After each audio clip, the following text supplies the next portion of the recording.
et bienvenue à toutes et à tous.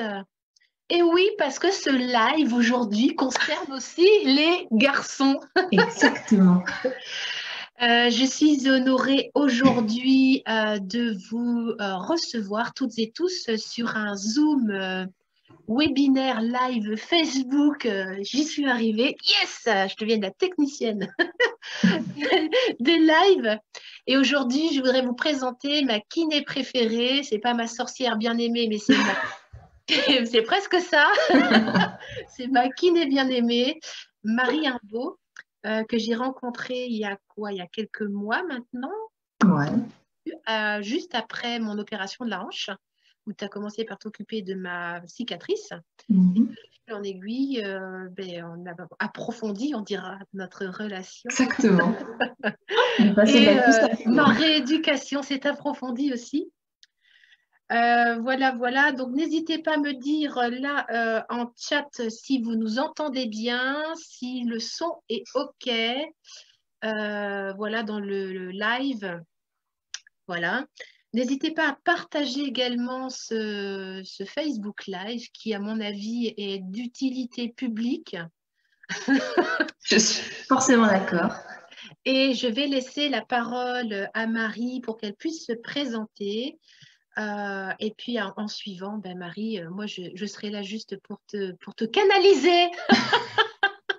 Pour éviter que je parte dans tous les sens, tellement il y a des trucs à dire. C'est ça. Ouais. Ah oui, je voulais quand même raconter quand même au départ, parce que quand tu m'as dit que c'était ta spécialité, la rééducation du périnée, et que tu m'as dit, ben, j'utilise des sondes, automatiquement, tu as fait émerger en moi un rejet. Je dis, qu'est-ce que c'est? Sonde, c'est quoi, franchement? On le sait que c'est pas sporélec dans le vagin qui favorise la conscience du périnée. Et en fait, j'ai mis de côté tous mes points de vue, mes jugements que j'avais sur la rééducation avec la sonde. Et eh bien, je me suis laissée emmener par toi, par ton savoir-faire, par toutes tes compétences. Et je vais te laisser nous expliquer un petit peu tout cela. Alors déjà, je suis kinésithérapeute depuis 6 ans. J'ai commencé à adorer la rééducation périnéale en dernière année de kiné. Je veux être kiné depuis que j'ai 13 ans, mais pour l'éducation périnéale, c'était pas à la base de mon idée. Et puis en fait, quand j'ai découvert ça avec une de mes profs, j'ai trouvé ça tellement formidable et tellement, on apprenait tellement de choses qu'on ne sait pas et que tout le monde devrait savoir pour pouvoir vivre sa vie sereinement du début à la fin. Et du coup, après mon diplôme, j'ai fait une première formation. Mon premier cobaye étant ma meilleure amie qui peut-être est en train de regarder le live. Et puis après, voilà, au fur et à mesure, je me suis installée en libéral. Et puis, j'ai fait beaucoup de formations en fonction des rencontres de mes patients et patientes. Au départ, je ne faisais que des femmes, notamment en postpartum en région parisienne. Donc, j'ai fait pas mal de petites formations sur les douleurs, sur le périnée de base, sur les abdos. J'ai fait un diplôme universitaire à Lyon en périnéologie. Donc voilà, pas mal de petits trucs tellement que je ne saurais plus les citer. Et puis, je suis depuis 2 ans en Gironde, où j'ai dû recréer ma patientèle en périnéologie, qui n'est pas encore, c'est pas encore autant que ce que j'avais en région parisienne, mais c'est déjà ça. Et la différence maintenant, c'est que j'ai beaucoup plus d'hommes et d'enfants que de femmes. Ah ouais, non, mais ça c'est dingue quand tu m'as dit que tu œuvrais avec les enfants. Alors les hommes, je comprenais, mais avec les enfants, pour moi, quand tu m'as raconté ça, que tu accompagnais des enfants dans l'énurésie ou les dysfonctions urinaires, j'ai trouvé ça extraordinaire, quoi. Vas-y, Oui. vas-y, vas-y, vas-y, vas-y. Donc, on va commencer à parler juste des fuites urinaires, en fait, parce que c'est le premier motif de consultation. Après, ça amène à énormément d'autres choses. Mais déjà, les fuites urinaires en tant que femme, pour commencer. En général, on arrive, alors soit c'est après un bébé, soit c'est j'ai des petites fuites urinaires parce que quand je fais du sport ou quand je vais à un concert, j'en ai une comme ça, quand je vais à un concert et que je saute, j'ai des fuites urinaires à chaque fois, alors que franchement, j'ai même pas 30 ans, j'ai pas eu d'enfant, qu'est-ce que c'est que ce bazar? Et puis à la ménopause, en général aussi. Il faut distinguer qu'il y a quand même deux types de fuites urinaires. Il y a les fuites urinaires à l'effort et les fuites urinaires par hyperactivité de la vessie. Ce n'est pas du tout la même chose. Donc, à l'effort, c'est une question de gestion de pression. Donc, c'est lié aux abdominaux, mais on en parlera un peu plus tard. Tu vois, je commence déjà à m'étaler, tu vois. Non, mais vas-y, reviens. Donc, les pressions, donc au niveau de la vessie, qui est dans le petit bassin, quand il y a une pression qui est supérieure à ce que le périnée peut endurer, il va y avoir une fuite urinaire. Donc, ça se produit en général à la toux, aux éternuements. Le trampoline, le must pour les fuites urinaires, on en reparlera. Il y a des femmes, oh là là, j'ai fait du trampoline avec ma fille, en plus c'est hyper à la mode d'acheter un trampoline pour mettre dans son jardin, et c'était impossible, je me pissais dessus à chaque fois. Et puis ouais, au sport en général. Et puis il y a l'hyperactivité vésicale, alors ça c'est beaucoup moins connu. C'est des femmes qui vont vous dire mais je comprends pas, il y a des fois où j'ai envie de faire pipi, c'est vraiment urgent, et des fois j'arrive pas à aller jusqu'aux toilettes et je me fais pipi dessus. Ou il y en a qui vous disent je fais pipi toutes les demi-heures. Donc, c'est le truc du départ. Et puis, il y a un syndrome que j'aime bien définir, parce que ça arrive quand même à beaucoup de personnes et ne connaissent pas le terme. C'est le syndrome de la clé dans la porte, le syndrome de la serrure. La clé dans la serrure, il y a plein de petits termes comme ça. Et c'est une hyperactivité vésicale. On est en dehors de chez soi. On a envie de faire pipi. Et puis, plus on s'approche pour rentrer chez soi, et plus on a envie de faire pipi. On arrive à la porte, on met la clé. Oh là, on a encore hyper envie, et des fois on n'arrive pas à aller jusqu'aux toilettes qui sont à 2 mètres et on se fait pipi dessus. Et ça, c'est typique de l'hyperactivité vésicale. Le froid, l'eau qui coule aussi. Des fois on fait la vaisselle, on a super envie de faire pipi, le bruit de l'eau, les choses comme ça. Donc ça, c'est de l'hyperactivité vésicale, c'est-à-dire que la vessie, elle va aller, c'est un muscle, elle va aller se contracter de façon anarchique à n'importe quel moment parce qu'elle est perturbée par quelque chose. Et en général, l'hyperactivité vésicale, c'est de la rééducation périnéale, mais c'est surtout ce que je dis à mes patientes, la rééducation comportementale. C'est-à-dire que c'est des femmes, les hommes aussi, hein, mais qui soit vont trop faire pipi, soit n'y vont pas assez. Donc la vessie, elle a des consignes pour se vider à certains volumes. Il y a le premier volume où elle se dit, bon, elle envoie un message au cerveau en disant, bon, bah là, je commence à me remplir, tranquillou, j'ai pas besoin de faire d'efforts pour me retenir. Elle continue à se remplir. Bon, bah là, ma pépette, j'ai envie de faire pipi. Va falloir que tu y ailles, mais je peux me retenir encore un peu. Si tu es en réunion, ça peut attendre une demi-heure. Et puis ensuite, il y a le troisième niveau où là, c'est l'urgence. Elle se dit, bon, bah là, dans 5 minutes, il va falloir y aller parce que sinon, je vais tout lâcher, je ne peux plus tenir. Et quand on va trop souvent faire pipi, ces niveaux-là, ils sont diminués. Donc, ça veut dire qu'à des tout petits volumes, on va avoir une envie urgente. Et quand on se retient trop, la vessie, elle se remplit, elle se remplit, elle se remplit. On l'apprend à se dilater et on ne reçoit plus l'information d'avoir l'envie de faire pipi. Et les deux extrêmes, on en vient toujours aux deux extrêmes, on en reparlera après, amènent toujours au même résultat, une hyperactivité de la vessie. C'est-à-dire qu'avec les informations qu'on lui a apprises à la base, à l'école, et la pratique réelle de ce que la personne qui la contient fait, elle va être complètement perturbée et elle va se contracter à n'importe quel moment. Notamment avec des petits stimuli, genre le froid, le stress, l'eau qui coule, les choses comme ça. Et ça crée des fuites urinaires. Et ça, c'est très comportemental. Donc, il y a vraiment... Moi, j'aimerais bien que tu nous parles, tu sais, de ce fameux périnée qui est contracté à l'extrême et l'autre qui est, tu sais, les fameux extrêmes de tension dans le périnée. Moi, j'étais persuadée au départ, tu vois, j'ai rencontré Anne Douchet-Morin c'est elle la première, mon amie sage-femme que je salue au passage, que je vous invite vraiment à aller rencontrer par rapport à tout le travail qu'elle œuvre sur le périnée. Voilà, petite parenthèse. Mais ceci étant dit, c'est elle la première qui m'avait vraiment expliqué que les périnées très contractés, très tendus pouvaient produire des fuites urinaires. Mais je dis, mais comment c'est possible? Comment c'est possible, Marie? Donc là, c'est plus dans la catégorie fuite à l'effort, on va dire. Ouais. C'est comme, moi je t'ai donné l'image du trampoline quand on en a parlé, mais c'est exactement la même chose. Vous avez un trampoline qui est trop tendu ou un trampoline qui n'est pas assez tendu, ça ne va pas bien rebondir.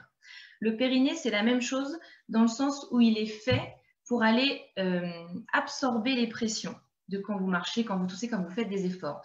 Donc, plus il va être contracté, tendu, refermé, moins il va pouvoir absorber les pressions. Ça va tomber dessus un petit peu comme quelque chose de dur. Il ne va pas pouvoir descendre et puis hop, remonter pour absorber cette pression. C'est comme quand vous avez dans les films les mecs qui sautent des murs, s'ils atterrissent sur leurs deux pieds, ils vont se péter les talons. S'ils font une roulade, l'énergie va aller s'étaler et le périnée, c'est exactement la même chose. Il faut que le périnée fasse une roulade. Waouh, ouais, je vois. Et ça, c'est l'image, c'est ce que je donne à mes patients, c'est ce qui marche le plus. Si vous sautez, vous vous arrêtez pieds joints. C'est le périnée Yamakasi. C'est ça.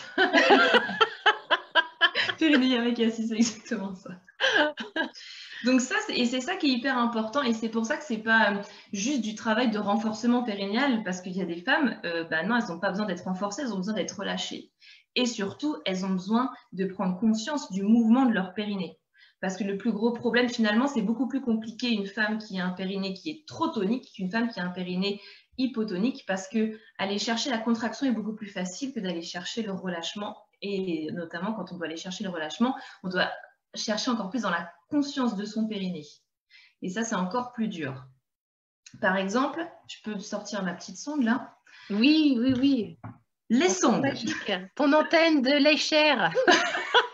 Alors au départ, je dis que c'est un petit poisson parce qu'elle a une forme de petit poisson. Et après, je dis que c'est un sous-marin, c'est pour aller capter. Je ne sais pas si on voit bien mon antenne là. Si, on la voit bien. Les femmes ont peur quand je leur montre ça au départ, puis après elles comprennent. Mais il ne faut pas avoir peur des sondes. Moi, j'ai toujours... Alors moi, je travaille en manuel et en sonde, je fais les deux. Après, je fais un peu plus ou un peu moins en fonction des patientes, en fonction des besoins. Des sondes, il y en a plein. Moi, celle-ci, c'est ma préférée. Je vais vous expliquer pourquoi, mais elle n'est pas adaptée à tout le monde parce qu'elle a quand même une certaine épaisseur. Et les femmes qui ont justement un périnée un petit peu hypertonique, ça peut être un petit peu plus difficile à passer. Elles peuvent avoir un petit peu d'appréhension aussi. Donc, ça dépend un petit peu des femmes. La majorité, c'est celles-ci que je leur prescris, notamment celles qui n'ont pas trop de conscience de leur périnée ou elles n'ont pas beaucoup de mouvement périnéal. Donc, la sonde, on la met dans le vagin, hop, comme ça. La contraction du périnée, ça va aller resserrer, ça va aller remonter vers le ventre et ça va aller remonter vers la tête. Donc la sonde, si on a la tête qui est par là, là elle est dans le vagin, hop, entourée des muscles du périnée, elle va aller faire un mouvement comme ça. Hop. Et donc le bâton, au bout, attends, je vais peut-être enlever tous les bâtons parce que sinon... Mais non, parce qu'après on voit le petit fanion, là, tu m'avais appris à faire... Ouais, mais regarde, ça fait comme ça, ça le fait aussi. Donc, en fait, elle fait comme ça, la sonde. Donc, ça, le bâton qui est à l'extérieur, les femmes, elles vont voir le bâton qui descend. Et je leur dis, plus le bâton descend, plus votre mouvement, votre contraction périnéale est ample. Je leur parle de leurs bras. C'est comme si, avec votre bras, vous pouviez faire que ça actuellement. Alors, votre périnée, en fait, il peut faire tout ça. Waouh.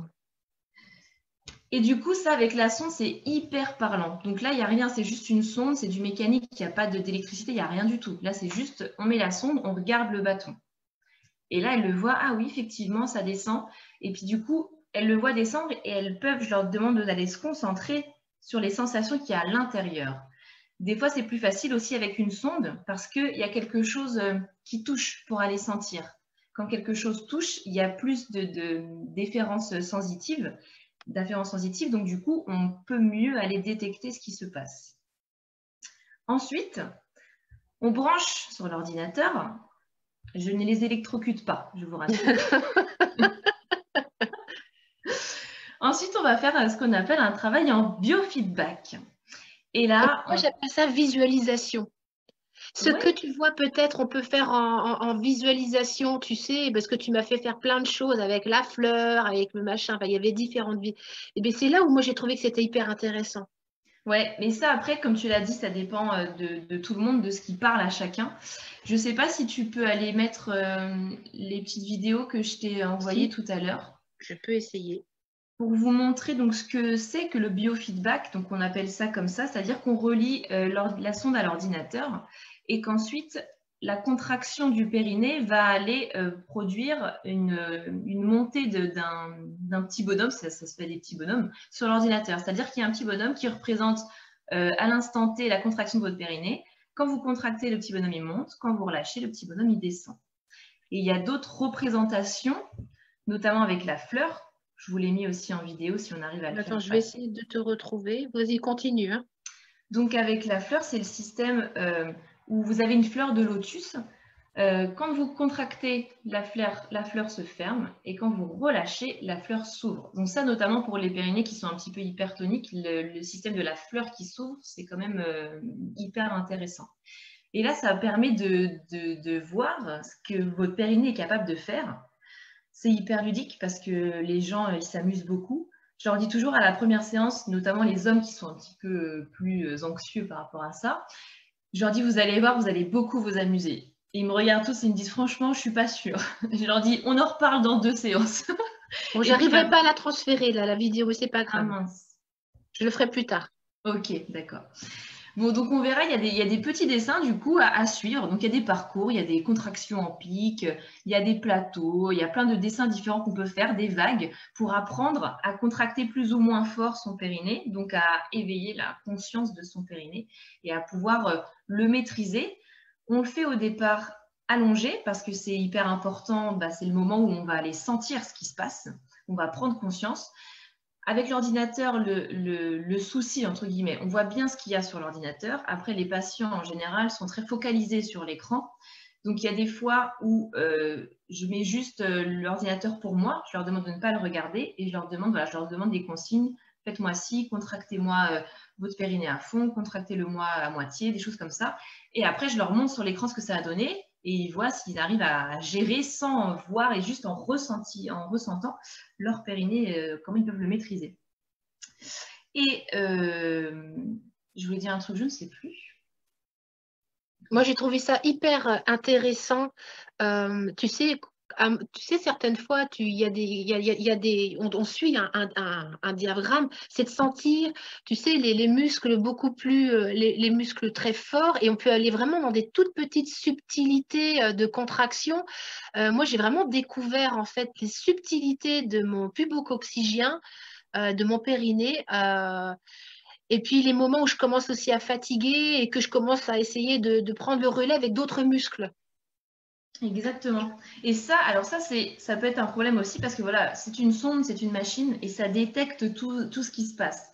Donc les patients qui vont aller en même temps pousser avec leurs abdos contractés pour s'aider, bah ouais, ça va monter plus haut, mais ça va pas être ce qu'il faut. Donc ça peut être un petit peu à double tranchant si on vous laisse tout seul dans une salle à faire ça et que vous le faites avec vos fessiers, avec vos cuisses et avec vos abdos, bah ça n'a aucun intérêt en fait.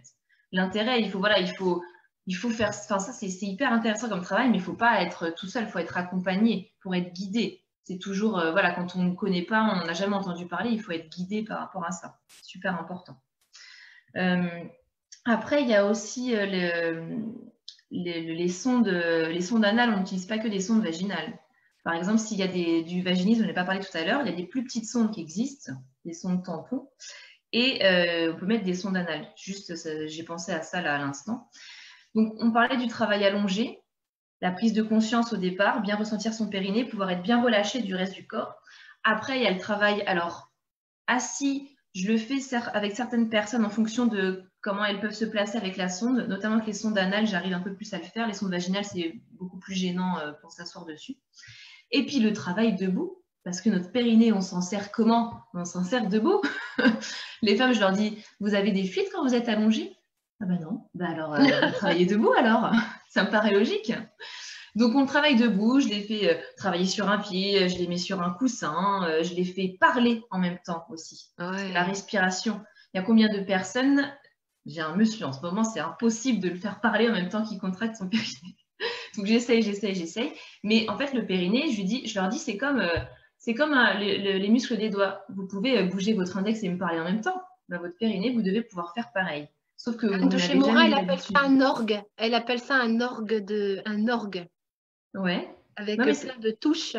mais c'est ça. Mais oui, comme les pianos, exactement. On peut dissocier plein de mouvements.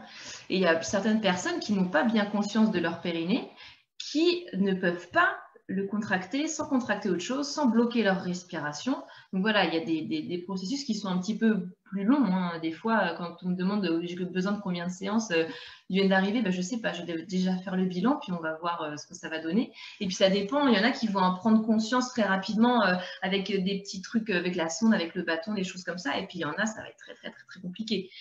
Et il y en a, ben, la kiné ne peut pas suffire. Des fois, il faut aller au-delà parce que le problème initial n'est pas là, c'est juste une conséquence. Justement, quand tu parlais des extrêmes, un périnée hypertonique, un périnée hypotonique. Très souvent, un périnée hypertonique, c'est une conséquence, enfin, ce n'est pas directement le périnée qui est en cause. En général, c'est des tensions musculaires autour, parce que le corps est un ensemble de chaînes et tout est important. On peut avoir eu un problème, je ne sais pas, une opération abdominale ou des choses comme ça qui ont des conséquences sur le périnée, parce qu'il y a des tensions musculaires qui vont Ou des aller se traumatismes créer psychiques, autour. hein. Oh, évidemment, qui vont aller se combiner autour et qui vont se répercuter sur le périnée parce que ça ferme le bassin. Moi, là, c'est vraiment physique, ce que je te dis, des traumatismes, des choses physiques, ça peut, sans qu'il y ait de lien de traumatisme périnéo vraiment spécifique à cet endroit-là, toute opération, toute cause peut avoir des conséquences sur le périnée. Après, il faut pouvoir réussir à identifier la cause. Et c'est là que la pluridisciplinarité est très importante. Parce qu'on va travailler beaucoup en lien avec les ostéopathes, par exemple, avec des gens, des kinés qui travaillent en chaîne musculaire, avec des hypnothérapeutes, avec des sophrologues, avec plein de professions qui vont pouvoir nous amener progressivement à réussir à gérer ce périnée, en fait. Donc ça, c'est hyper important. Et puis après, il y a le travail donc, debout, mais il y a le travail sans sonde aussi, parce qu'on ne travaille pas en sonde tout le temps. Il y a aussi une phase très importante d'apprendre à gérer son périnée dans les moments de la vie quotidienne. Par exemple, s'il y a des femmes qui viennent pour des fuites quand elles toussent, il faut leur apprendre à gérer leur périnée et à gérer ces fuites à la toux. Donc, on va leur apprendre des petites techniques. Donc, moi, au départ, quand j'ai commencé la rééducation, c'était le verrouillage périnéal. Donc, je contracte mon périnée, je le garde contracté et je tousse. Ça marche pour certaines personnes. Après, bon, ça évolue et il faut vraiment adapter en fonction des patients. Maintenant, c'est plutôt dire on contracte en même temps qu'on tousse ou alors, rien à voir, enfin rien à voir. En dehors du travail volontaire, tout ce que j'ai pu te montrer, le travail automatique. Faire ressentir aux gens la contraction automatique du périnée dans certains mouvements, dans même tous les mouvements. Parce que le Ah ouais, génial. périnée, hallucinant. Ah ouais, moi, la dernière séance qu'on a vécue ensemble, j'ai découvert des trucs, mais ça vient d'une finesse. Enfin, moi, je ressens beaucoup de choses. Je suis assez sensible de ce côté-là, mais enfin, c'est les femmes et les hommes devraient tous et toutes le faire, quoi. Non, mais c'est... Franchement, oui. C'est con en plus à faire. Il y a déjà le truc que moi, je commence toujours avant de faire ça, au travail que j'appelle les 3 contractions, parce que j'ai commencé à faire ça avec les hommes, mais ça peut être 4 contractions pour les femmes. C'est aller contracter uniquement l'anus, aller contracter uniquement le vagin, uniquement l'urètre, plus difficile. Et après, la contraction globale, ça, c'est ce qu'on fait avec la sonde. C'est un petit peu moins précis, même si quand on est en conscience, on peut aller bien sentir les différentes contractions, mais ça, encore faut-il être bien conscient de son périnée. Et donc, je commence là par les 3 contractions. Est-ce que vous arrivez à contracter votre anus tout seul? Je les laisse essayer. Ça, en général, ils arrivent. S'ils n'arrivent pas, je leur dis, bah, vous imaginez, nous sommes en réunion, vous avez vraiment envie de péter, il faut vous retenir. Ah oui, alors c'est bon, tout de suite, oui, c'est bon, j'arrive, ça, les gens connaissent. Après, pour demander au niveau de l'urètre, alors là, c'est un petit peu plus précis. Donc, je leur dis que c'est une contraction très subtile. Je leur dis d'imaginer que le tuyau donc, qui relie la vessie à l'extérieur, on va aller le pincer comme un tuyau d'arrosage et le remonter, le tirer vers l'intérieur. Donc ça dépend un petit peu vraiment des gens qui arrivent à sentir. Donc déjà, j'essaye comme ça. Et puis ensuite, je les mets, non, je les laisse allonger, c'est le premier truc. Et je leur demande de lever une jambe. Non, il me lève une jambe. Oui, c'est ce qu'on a fait à la dernière séance. Il la pose, je commence toujours par ça. Il me lève une jambe. Bon, moi, je les regarde, je regarde comment ils font. Hop, je leur demande de me lever l'autre jambe. Ok, bon, ils me regardent un petit peu comme ça. C'est un petit peu chelou, rien à voir avec le périnée. Et puis après, je leur dis, essayez de vous concentrer sur votre bassin, vraiment au niveau bassin global, osseux. Je leur demande, est-ce que vous sentez qu'il bouge quand vous levez une jambe? Donc, en général, le bassin, il se décale. Quand on lève la jambe gauche, il y a le bassin droit qui va aller soulever parce qu'on prend appui. Attends, dans l'autre sens. Oui, c'est ça. on prend appui de l'autre côté. Et puis, bon, en général, ils ne sentent pas grand-chose à la plupart de mes patients. Donc, je leur dis, moi, je vous le dis, votre bassin, levez la jambe, regardez, il fait comme ça. Levez l'autre jambe, il fait comme ça. Après, ils leur font, ah oui, effectivement, ça fait ça. Et après, je leur dis, vous essayez de ne pas me bouger ce bassin. Je ne veux pas qu'il bouge, que la jambe qui se lève et qui se repose.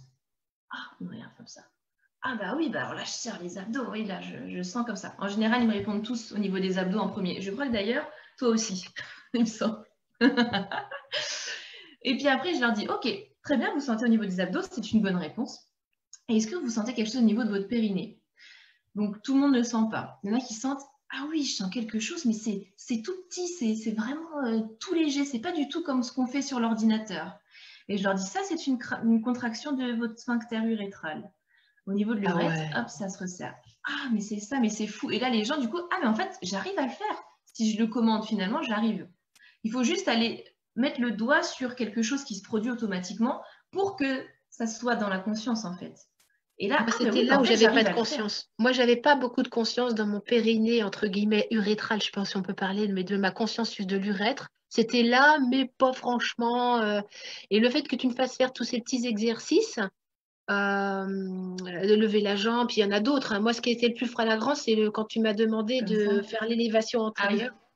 Euh, Si vous voulez le faire chez vous, vous pouvez tout vous à pouvez le fait. faire, hein. Vous vous mettez debout et Debout. Vous allez vous voir, prenez, c'est juste génial. Moi, vous j'ai prenez deux découvert bouquins, ça. deux Ouais. bouquins de bouteilles d'eau. Très simple. Qu'est-ce que je vais me prendre? Allez, moi, je vais prendre ça. Pour 1 kilo dans chaque main. Regarde ce que je prends, moi, mes bouquins de rééducation périnéale masculine et rééducation anorectale. Génial. Allez, On que se dans met, ce on cas-là. se met debout, les pieds écartés, largeur du bassin, les bras le long du corps avec vos petits poids, vos bouteilles d'eau, vos petits poids. Et puis vous allez juste aller lever les mains, les bras à 90 degrés et les reposer en essayant d'aller sentir ce qui se passe au niveau de votre périnée. Alors si vous avez trop léger, vous n'allez pas bien sentir, je vous préviens tout de suite. Donc il faut prendre Alors, il faut quelque 2 chose kilos de... dans chaque main à peu près, hein. Ouais, 2 kilos, 2 kilos c'est pas mal. Et vous faites ça. Et vous allez sentir ou pas, tout le monde ne va pas sentir, je vous le dis tout de suite, ne paniquez pas, c'est pas grave, il y a d'autres moyens d'aller sentir. Quelque chose d'assez subtil. Ah, je vais prendre Simone pour expliquer ça. Simone, Janine, ça dépend des jours, je change son prénom. En ce moment, c'est Janine, à vrai dire. J'ai Janine qui est là aussi, hein. Ah, on a la même Janine, hein, je crois. Ben, c'est toi qui m'as inspiré Janine, hein. Ah oui, mais C'est là, chez c'est pas toi que tout j'ai à vu fait la le même. première fois. C'est pas tout à fait le même. Non. Donc, chez Janine, vous avez donc, toujours quand je parle des 3 contractions, je montre en même temps au patient. Vous avez le sphincter de l'anus ici. Évidemment, c'est Janine, c'est une femme, hein. Jean n'existe pas en 3D. Pas Jean, il encore. n'existe qu'en coupe de profil. Vous avez ici le vagin. Vous avez, je ne sais pas si on voit bien là, l'urètre qui est ici. Et vous avez le clitoris qui est là. Donc, le sphincter de l'urètre, on ne le voit pas bien. En fait, je le représente comme le sphincter de l'anus pour les patients. Ce n'est pas tout à fait comme ça. Mais je le représente comme ça, comme un muscle circulaire qui est dans le tuyau. Et je leur dis, mais c'est là. On cherche la contraction ici. Et la contraction automatique qu'ils vont sentir, c'est celle-ci. C'est la plus subtile. C'est un peu la première qui va se contracter. Et plus on va les mettre en conscience, cette contraction-là, et plus le réflexe de contraction automatique, il va se produire beaucoup plus facilement et beaucoup plus fort. Parce que quand on a des fuites urinaires, c'est bien, on réduit tout le périnée, tout ça, mais si au niveau du sphincter de l'urètre, il se fait toujours alpaguer, enfin c'est les autres qui prennent le dessus sur lui, ça ne va pas aller bien boucher le tuyau et ça va aller fuiter, quoi. Donc ça, c'est hyper important. Et pour les femmes, je rajoute la contraction, donc des bulbos spongieux, là. Alors ça, je l'ai découvert aussi. Pour aller fermer l'entrée du vagin. On a une bouche qui fait miam miam. En fait, notre vulve fait miam miam. Exactement, mais quoi? Ce sont des lèvres, que veux-tu? C'est une bouche, Ouais, voilà. mais bon, moi Si on met j'étais comme vachement ça. plus à l'intérieur que finalement sur l'extérieur. Oui. Mais finalement, Ah oui. oui, effectivement, oui. Mais tout à fait. Donc voilà, les personnes qui arrivent à me distinguer, pour les femmes, c'est 4 contractions, donc urètre, vagin, anus et global, et les hommes, les 3, donc sans le vagin, évidemment. Là, déjà, je sais que j'ai fait du bon boulot pour commencer. Et puis après, donc, le travail debout, avec les bras comme ça. Et il y a le travail que j'appelle Michael Jackson aussi, où on est debout et on se penche vers l'avant, tout le corps tombe vers l'avant, tout le corps vers l'arrière, comme Michael Jackson. Bon, lui, il va très, très en avant. Hein, il va avoir un périnée bien. Il eut. Et là, du coup, j'essaie, voilà. Donc, il y a des patients qui sentent pas grand-chose. Hein. Après, je sais que ça travaille quand même.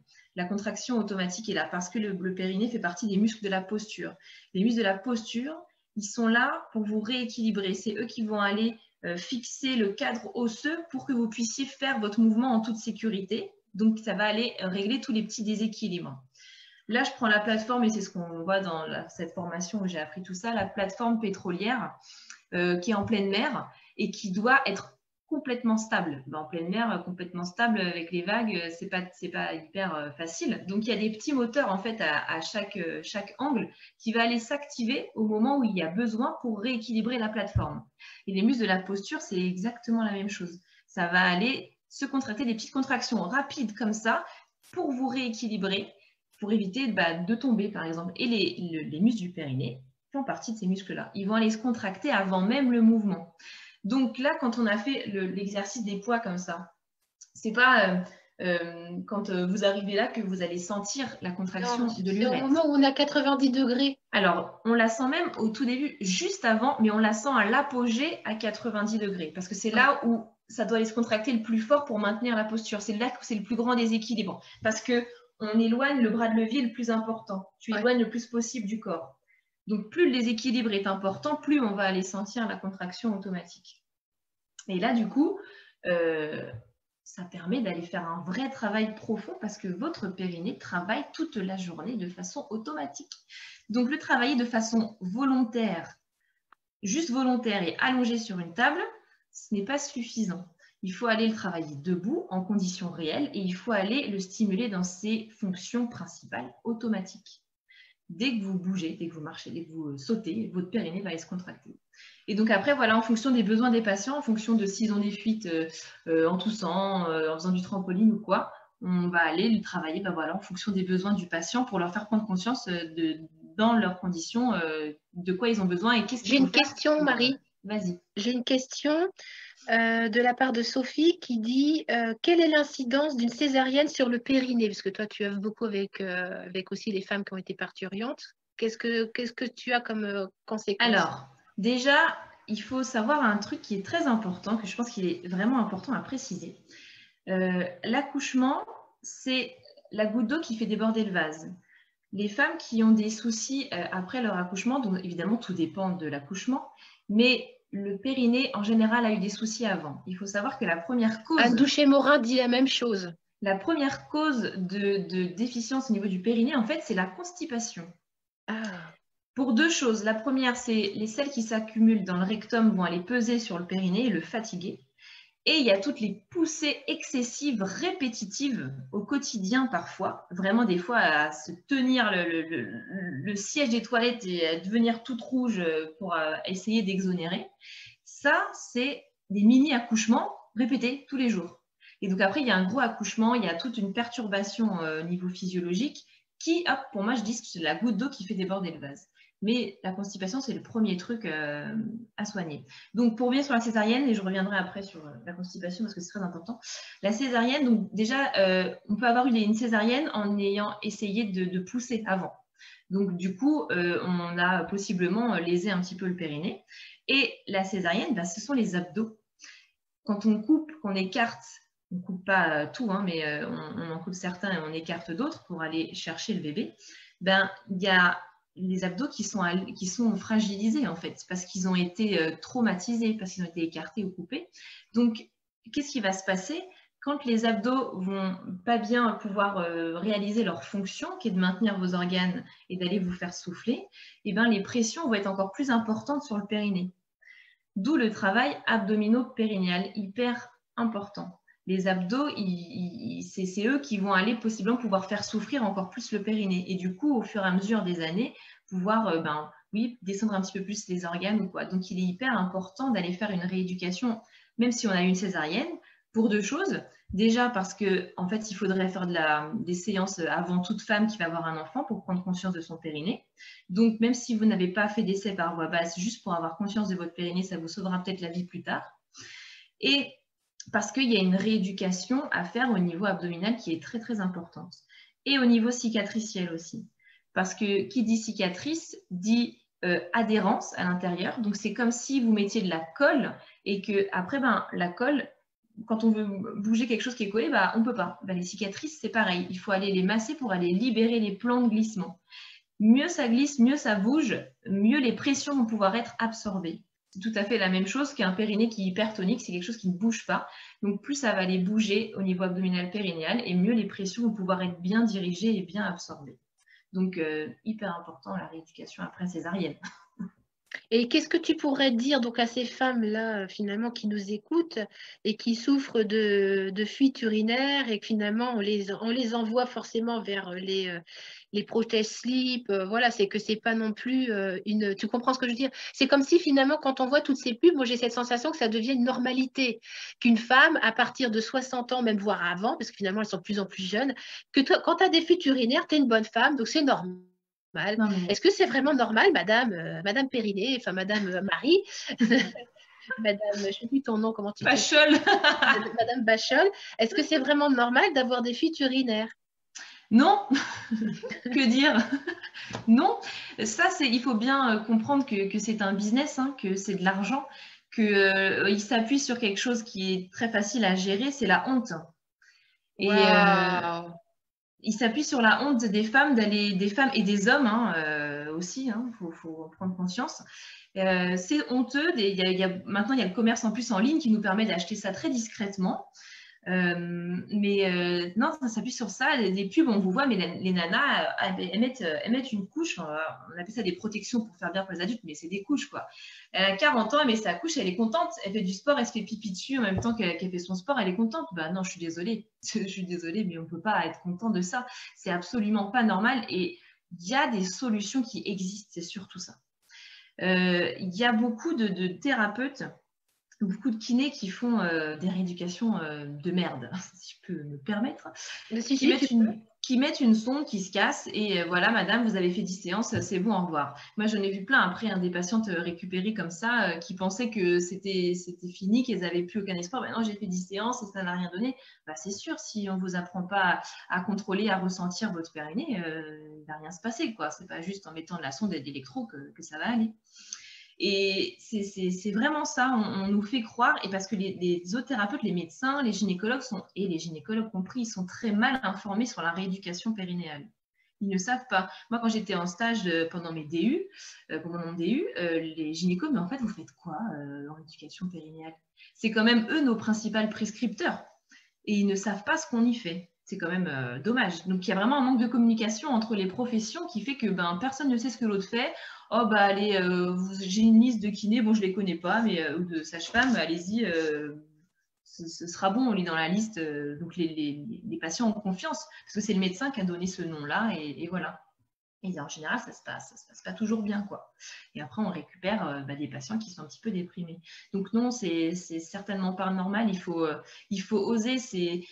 C'est une femme sur 5 qui a des fuites urinaires de 18 ans à 70 ans. Une femme sur 5. C'est énorme, hein. Donc, vous avez 5 copines, il y en a au moins une d'entre vous qui a des fuites urinaires. Et peut-être qui n'en parle pas ou qui considère ça comme normal.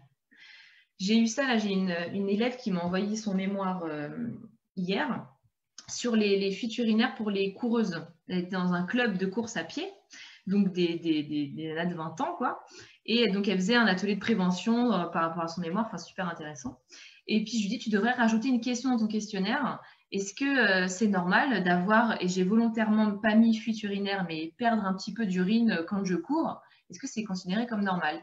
Parce que moi, d'expérience avec les sportifs que j'ai pu avoir, en fait, dans le club de gym, par exemple, on a toutes des fuites urinaires. On n'en parle pas. On sait que tout le monde en a. On n'en parle pas, mais c'est normal. Et allez, que je te fais des abdos, des crunchs pour aller pousser sur ton périnée. En plus de ça, des nanas donc, qui ont des fois 15 ans, qui ont des fuites urinaires aux efforts, qui ont 15 ans. Parce qu'on leur fait faire des exos hyperpressifs beaucoup, et puis parce qu'elles n'ont pas de conscience de leur périnée, parce qu'on n'en parle pas, on ne fait pas de prévention. Alors, donc, pourquoi dans les écoles, on n'apprend pas ça? Je vois dans les cours, tu vois, la fonction du périnée, dans l'anatomie, tu vois, parce qu'on nous apprend l'éducation sexuelle. Moi, j'en viens là. Pourquoi finalement cette fonction du périnée qui est fondamentale dans notre posture, on l'a bien entendu, dans le fait de savoir se retenir, de faire pipi et caca, qui est aussi fondamentale dans le plaisir, parce que moi, moi j'œuvre plutôt dans cet aspect-là, mais dans le plaisir sexuel. Pourquoi on ne nous apprend pas, on n'apprend pas à l'école la fonction du périnée? Vaste question. J'interroge Marie. C'est pourquoi? Alors, je ne sais pas. Alors déjà, je pense qu'il y a, on ne va pas se mentir, hein, il y a la domination masculine. Enfin, quand on voit qu'on parle du clitoris dans les manuels scolaires depuis 3 ans, enfin dans les années 2000, on se dit quand même que on est en retard, quoi. Ouais. Ça, la forme du clitoris, ça fait peu de temps qu'on la connaît, quoi. Ouais. Et qu'elle est représentée en 3D et que du coup, elle est diffusée. Là, c'est une forme que les gens commencent à voir un petit peu. Donc, pourquoi on n'en parle pas? Bah, franchement, je sais pas. Je pense que, bon, déjà, il y a une question taboue principale, c'est sûr. Faut trouver des professionnels qui soient aptes à être à l'aise à parler de ça. Parce que si c'est pour en parler en étant hyper gêné, ça va juste aller gêner les élèves et voilà. Mais même sans parler de juste fonction périnéale, mais par exemple, les enfants, moi, que j'ai à l'école, enfin, que j'ai à l'école, que j'ai en séance, qui des vont à enfants. l'école, Alors ça m'épate. les enfants qui font pipi au lit la nuit, eux aussi, alors le pipi au lit la nuit, c'est une immaturité de la vessie associée généralement à une hyperactivité de la vessie, donc ce dont je vous expliquais au départ. Et les enfants ont énormément de problèmes de comportement. En général, ils ne vont pas assez aux toilettes. Pourquoi? Bah parce qu'aux toilettes, moi, quand j'étais petite, c'était quoi? C'est froid, il n'y a pas de lunettes, c'est dégueulasse, ça pue, il n'y a pas de savon, les portes ne ferment pas. Mais quand il y en a, parce que moi, ma fille, elle fait pipi devant tout le monde, hein, à Oui, c'est l'école. ça. En maternelle, ils font ça. Non, mais Ils bon, font bref. pipi devant tout le monde. Oui, c'est fou. Hein.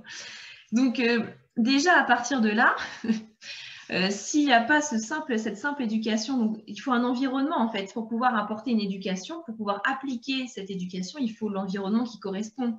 Si moi, mes enfants à l'école, je leur dis, ben, il faudrait aller faire pipi pour ceux qui ne font pas assez, ben, chaque récré ou sentir quand tu as envie ou machin.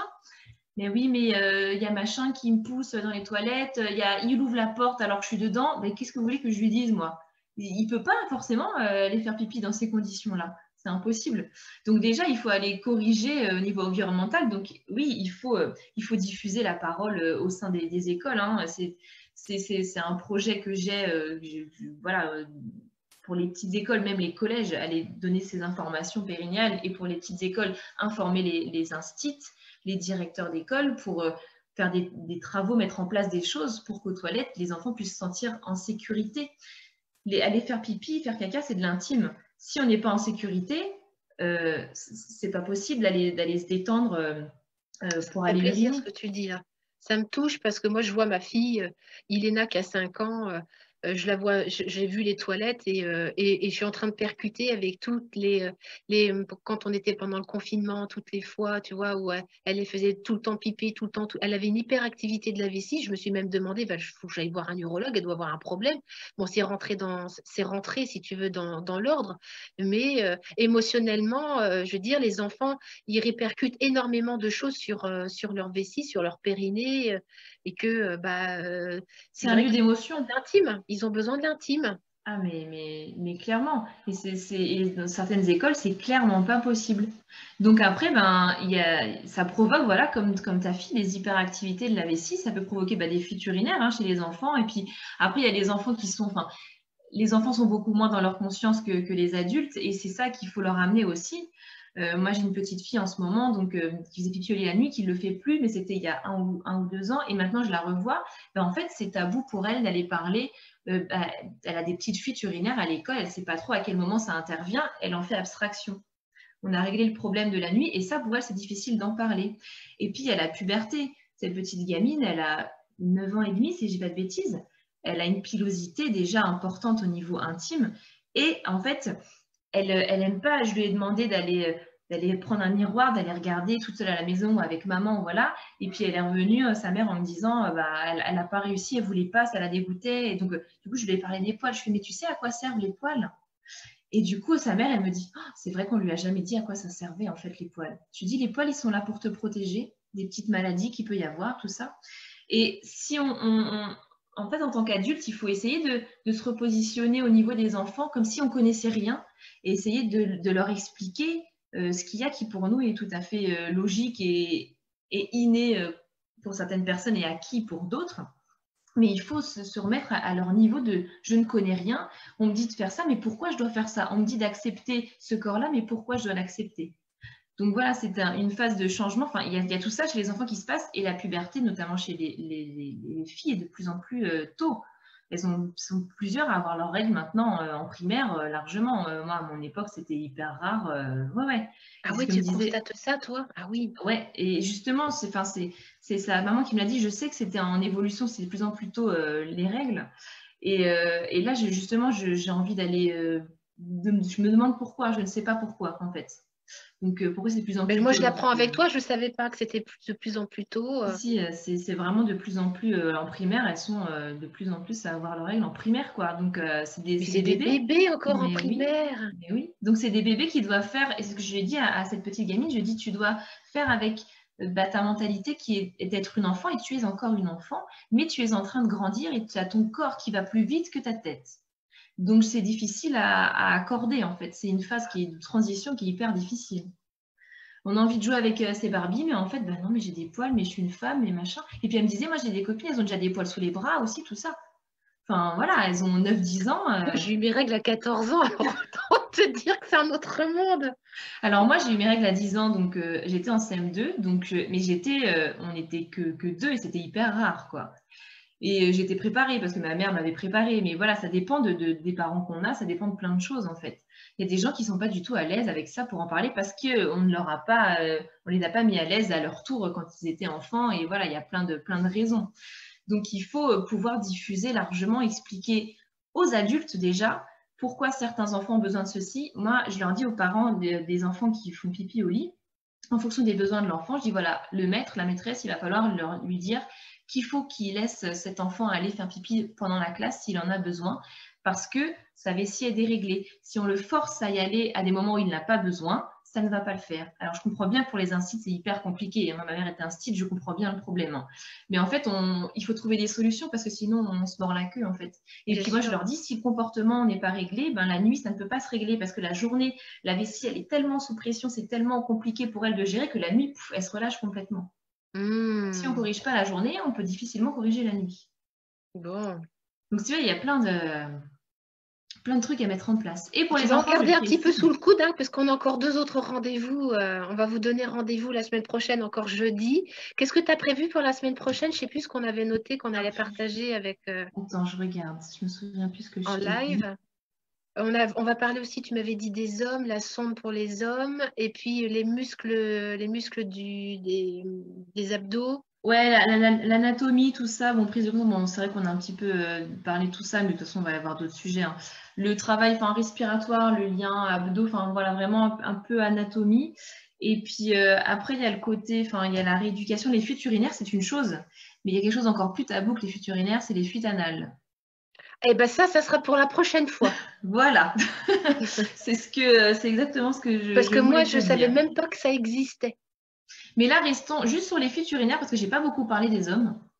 Si tu veux bien que j'en parle un petit peu. Bien sûr, avec grand plaisir. Parce que les hommes, en général, les hommes, on les voit que après une opération de la prostate. Les hommes ont beaucoup moins de problèmes parce que les hommes n'ont pas de vagin, donc ils n'ont pas de zone de faiblesse. Leur périnée n'est que percé pour l'urètre et pour l'anus. Nous, il est percé en plus pour le vagin. Donc on a les organes qui ont tendance à descendre et sortir par le vagin pour faire des prolapsus. Donc les hommes sont beaucoup moins embêtés de ce côté-là. Mais quand la prostate commence à trop grossir ou quand il y a un cancer de la prostate, ils peuvent avoir donc des difficultés à uriner. La prostate, oh, j'ai pas regardé mon bassin des hommes, tu vois. La prostate qui est sous la vessie, elle fait comme un petit soutien et quand elle grossit, elle peut aller fermer la lumière de l'urètre. Donc au lieu d'avoir un urètre comme ça, vous avez un urètre comme ça. Et qu'est-ce qu'ils vont faire ces hommes-là pour faire pipi? Ils vont aller pousser. Eh ouais. Voilà. Et quand ils vont aller pousser, donc voilà, ils vont réussir à uriner, bon, très bien. Et puis ils vont pousser comme ça pendant quelques mois, pendant quelques années, des fois. Wow. Et puis après, pouf, on va leur dire, il faut enlever la prostate parce que là, elle est trop grosse, elle vous gêne trop, ou parce qu'il y a un cancer, machin. Et puis là, d'un coup, ils se retrouvent sans prostate. Donc en fait, ils se retrouvent avec une hyperactivité de la vessie, en fait. C'est-à-dire qu'à force de pousser sur leur vessie, pareil, ils l'ont rendue hyperactive. Et en plus, ils ont eu une faiblesse du périnée parce qu'il faut quand même savoir quand on enlève la prostate. Alors, ça dépend de comment ils opèrent. Maintenant, avec les robots, c'est un peu différent. Mais quand on enlève, on fait une prostatectomie totale, on enlève la prostate et une partie des nerfs aussi en fonction de l'atteinte. Ils enlèvent une partie du sphincter. Donc, il y a 2 sphincters. Il y a le sphincter externe, c'est celui qu'on contrôle volontairement, là, celui qu'on a contrôlé pendant notre prise de conscience où on demande volontairement voilà, de faire ça. Et il y a le sphincter automatique qu'on ne sent pas, qu'on ne peut pas contrôler, le sphincter interne. C'est comme le transit intestinal, c'est comme le cœur qui bat. Ça se fait tout seul, on n'a pas de contrôle dessus. Et une partie de ce sphincter est enlevée parce qu'il y a une partie qui est dans la prostate. Donc, il faut aller faire un double sphincter avec plus qu'un sphincter externe, en fait, qui n'est que contrôlé par la volonté. Donc, c'est très compliqué et c'est un processus un petit peu long pour aller essayer de transformer des fibres volontaires en automatique, en fait. Ouais, j'ai bien compris. Donc ça, et puis ça, bah, les hommes, pour tous les hommes qui nous écoutent, si jamais vous avez un problème de prostate ou s'il y en a autour de vous, surtout, avant de vous faire opérer, faites 2-3 séances de kiné. Parce que moi, par mon expérience, tous les hommes que je vois avant leur opération, ça se passe beaucoup mieux après. Des fois, ils n'ont même pas besoin de venir me voir, ils n'ont pas de fuite urinaire, ou quand ils en ont, ça ne dure vraiment pas longtemps. Plus on attend, plus la rééducation va être longue. J'ai des fois des hommes qui viennent 1 an après l'opération. Pourquoi? Parce qu'ils n'ont pas osé en parler. Et raison encore pire, parce que leur médecin n'a pas osé leur demander ou les adresser. Urologue, médecin généraliste, hein, les deux. Alors qu'un urologue, c'est un urologue, quoi. Il va aller les mains dans le cambouis, quoi. Enfin, c'est vraiment le... Voilà. Donc, voilà. Il faut préparer avant. Et c'est quoi le travail préparatoire? C'est du travail de prise de conscience, en fait. Et plus on va aller maîtriser son périnée et être conscient qu'il est là, et plus on va pouvoir le faire automatiquement après l'opération. On va pouvoir gérer parce qu'on a déjà appris à le faire avant. Et ça va être beaucoup plus facile. Donc ça, c'est hyper important. Et les hommes, enfin, les fuites urinaires après prostatectomie, voilà, des fois, c'est des 1 kg d'urine par jour. C'est des vraies fuites, quoi. C'est pas la petite gouttelette qui tombe. Il y a des hommes, c'est très compliqué. Parce qu'il n'y a pas que la prostate qu'on enlève, donc il y a le sphincter, il y a le soutien sous la vessie qui était la prostate qui n'est plus. Et il y a une partie des nerfs, soit qu'on enlève parce qu'on est obligé, soit qu'on abîme un petit peu parce que c'est tellement collé à la prostate que c'est très compliqué pour les chirurgiens d'éviter cette partie-là. Donc, il y a une dysfonction érectile par la suite. Voilà, et ça, la dysfonction érectile, c'est pareil, les hommes ne sont pas au courant. Ce qu'on appelle l'éjaculation sèche aussi. Donc, la prostate, c'est ce qui compose, et ils enlèvent la vésicule séminale aussi, hein, ils enlèvent le tout. Hein. C'est ce qui compose à 95% le sperme. Et après, donc, les canaux qui sont reliés aux testicules et qui vont qui passent par la prostate après par la vessie sont directement reliés à la vessie. Donc, il va y avoir une éjaculation qu'on appelle sèche, c'est-à-dire qu'il n'y a rien, il y a une sensation d'éjaculation, mais il n'y a rien qui va sortir. En fait, ça sort, mais dans la vessie. Après, ça dépend de l'opération. C'est rétrograde pour les taoïstes, en fait. Les taoïstes, oui, ouais. Les rétrogrades. Alors, c'est pas le même principe parce que eux, c'est contrôlé, entre guillemets. Là, ils peuvent pas, en fait, ces hommes-là, ils peuvent juste pas éjaculer, quoi. Il y a plus d'éjaculat. Donc, c'est pas la même chose, mais ça fait ça. Et il y a certains hommes qui ne sont pas au courant que ça va se passer comme ça, parce que le médecin n'en parle pas, ça au chirurgien d'en parler quand même. Donc moi, je leur en parle toujours. Il y en a que ça perturbe énormément, qui sont au courant, mais que ça perturbe énormément de ne pas avoir d'éjaculat, qui est la représentation de la virilité pour les hommes. Hein. Voilà, il y a tout un lien comme ça. Donc voilà, et les hommes, on les voit après cette rééducation-là. Donc on met des sondes anales pour les hommes. Donc ça aussi, c'est pas très bien vécu pour certains hommes. Si c'est vraiment trop mal vécu, on peut mettre des électrodes, comme je fais avec les enfants, au niveau du périnée. On les met ici, là. Donc juste pour les hommes, sous les bourses et entre les bourses et l'anus. On pose des petites électrodes ici. Après, les électrodes, ça capte quand même beaucoup moins bien que la sonde. Les électrodes, ça capte un peu tout ce qu'il y a autour, les fessiers, les adducteurs, tout ça, donc c'est toujours un petit peu compliqué. Et pour la prise de conscience, avoir quelque chose à l'intérieur, c'est quand même beaucoup plus parlant que des électrodes qui sont posées. Mais les hommes, c'est plus facile parce que quand ils contractent leur périnée, ça fait bouger la verge. Et ça, du coup, avec mes petits garçons que j'ai en éducation, c'est beaucoup plus facile qu'avec les petites filles parce que ça, ils savent tous le faire. Ah, mais c'est ça que tu me demandes? Mais oui. Donc, voilà, les hommes en général savent contracter leur périnée. Je dis en général parce que pas tous, mais beaucoup plus que les femmes. Ils ont beaucoup plus conscience de leur périnée, mais ils ne savent pas que c'est ça, en fait. Et des fois, pour eux, ils n'en ont pas. Ah, mais c'est ça? Bah oui, je savais alors. Et après, bon, voilà, il faut pouvoir le maîtriser. Et ça, c'est autre chose. C'est différent de la rééducation féminine. La rééducation masculine, après une opération, c'est beaucoup plus long pour certains. Et les hommes ont beaucoup plus de temps à se mettre dedans. Il y a tellement de fierté, ils ont très envie, hein, encore plus, je pense, que les femmes, parce que c'est beaucoup moins considéré comme normal pour eux. Chez les femmes, avoir des fuites urinaires, c'est pump it up, on est limite contente d'en avoir. Non, pas du tout. Mais les hommes, eux, c'est carrément tabou encore plus, quoi. C'est vraiment, il n'y a pas de fuite urinaire possible. Si tu as des fuites urinaires, tu n'es pas un homme. Donc, chez eux, c'est très compliqué. Et du coup, c'est très compliqué d'accepter d'avoir des problèmes. Donc, même s'ils viennent me consulter, La démarche, ensuite, tous les exercices que je vais leur demander de faire à la maison, ils mettent mais beaucoup de temps à les mettre en place concrètement. Ils le font à moitié, quoi. Mais il faut vraiment, je leur dis, il faut vraiment se mettre à fond dedans. Et tous les hommes, pratiquement, ça se passe comme ça. Ils mettent beaucoup de temps à se mettre dans la rééducation, en fait. Même s'ils ont très, très, très, très envie, quoi.